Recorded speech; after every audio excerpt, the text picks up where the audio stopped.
ابنك بيقعد على الموبايل كتير؟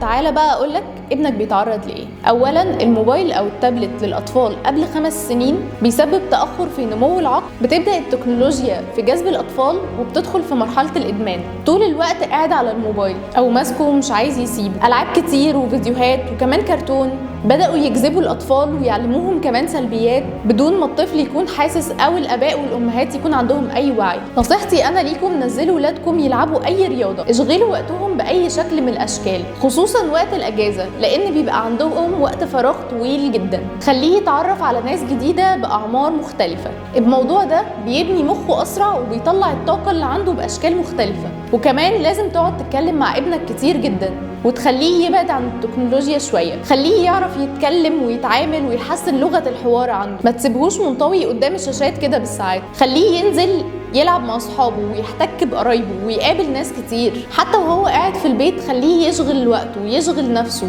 يساعد في امور البيت. ايه المشكله لما يبقى ولد او بنت يقوموا يساعدوا في البيت او يساعدوا مامتهم في البيت وهو قاعد في البيت؟ ممكن تشغله برضه نفسه بطريقه تانية. ممكن تخليه يلعب العاب تنمي فكره، مش شرط تبقى العاب تكنولوجيا.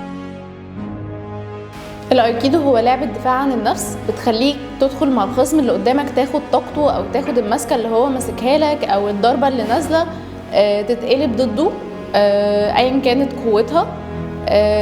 بتخليك تطلع بأقل الخسائر، انك تطلع من غير ما تتعور، من غير ما تتصاب، من غير ما تدخل في جدال كتير. بتنهي الموضوع بالظبط في أقل من ثواني، من غير ما تدخل في خناق او تدخل في جدال او تدخل في اشتباك مع حد. في النهاية احنا بنحب ولادنا وعايزينهم دايما يطلعوا احسن مننا.